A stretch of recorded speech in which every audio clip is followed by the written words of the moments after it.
When you look at a company's financial health, you've probably seen a number called return on assets, or ROA. But here's the thing, that single number doesn't even come close to telling the whole story. So today, we're going to use something called the DuPont model to basically crack that number open and find out how a company really makes its money.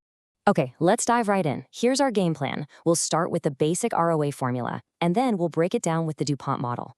We're going to walk through a really clear example, explore the strategic choice between making a lot per sale versus selling a whole lot of stuff, and then wrap up with why this is such a critical tool for anyone looking at company financials.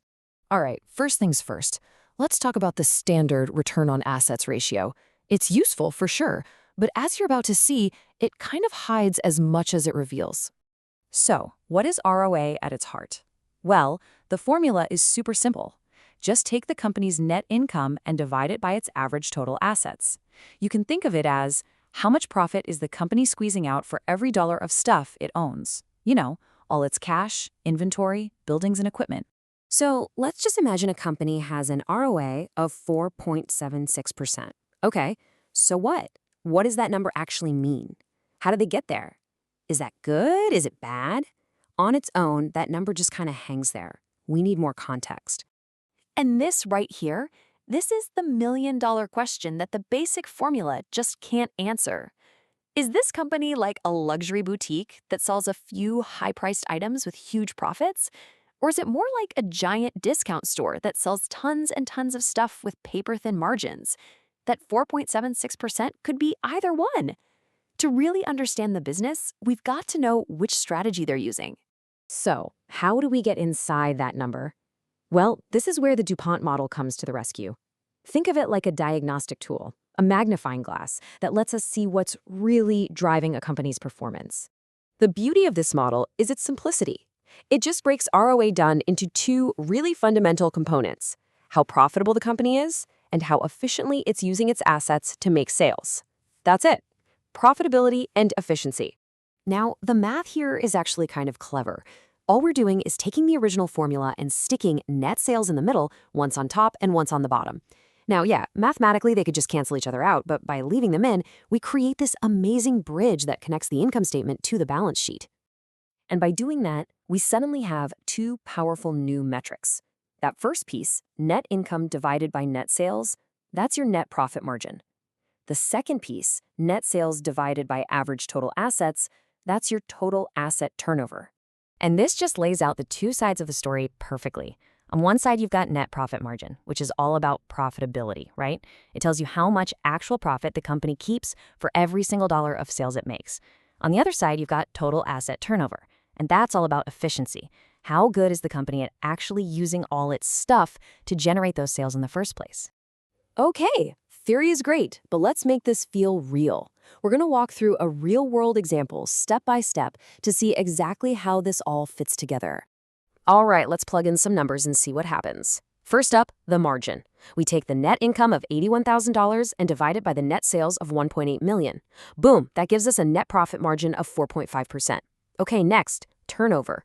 We take that same $1.8 million in sales and divide it by the average assets of $1.7 million. That gives us an asset turnover of 1.06. Now, for the magic, we just multiply our 4.5% margin by our 1.06 turnover, and we get 4.77%. And just like that, we've unpacked our original ROA. The math works. Now that we've got the mechanics down, we can get to the really powerful part, using this simple breakdown to understand a company's fundamental business strategy. So this brings us right back to our two classic strategies. A company can get a great ROA by being like that luxury jeweler, really high margin, but not a lot of sales. Or it can be like a discount grocery store, making pennies on each item, but selling an incredible volume. They are two totally different ways of doing business that can actually lead to the exact same ROA. And the DuPont analysis is what lets us see which path the company chose. Now, you might be thinking a company can just pull the margin lever or the turnover lever all by themselves, but it's not that simple because these two things are deeply connected. And the critical link between them, as you can see here, is net sales. This really highlights that classic trade-off every manager has to think about. Imagine you decide to run a massive sale to drive up sales volume. That's going to make your asset turnover look amazing because you're generating way more sales from the same asset base. But if you had to slash your prices to do it, your profit margin could totally tank. Finding that sweet spot between the two is one of the biggest challenges in business. So let's wrap this all up. Why did we go through all of this? Let's talk about the key takeaways and why this concept is so incredibly essential for your financial analysis toolkit. And hey, if you happen to be studying for a professional exam like the CMA, this is especially important.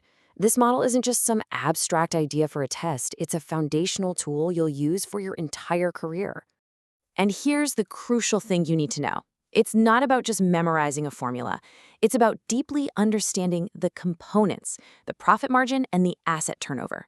Yes, you have to be able to calculate them, but the real skill is being able to interpret what they're telling you about a company's strategy and its performance. So, to summarize everything we've talked about, from now on, never look at ROA as just a single number. It's a story, and it's told by two numbers, margin and turnover. This breakdown reveals a company's core game plan. Are they winning with high prices or high volume? And mastering this concept, well, it's an absolutely non-negotiable skill for any serious financial analyst. So I'll just leave you with this one final thought. Now that you've got this tool, the next time you see a company's ROA, don't just stop at the number. Ask yourself, what's the story behind it? Is it being driven by their profit margin, or is it being driven by their asset turnover? The answer is going to tell you almost everything you need to know.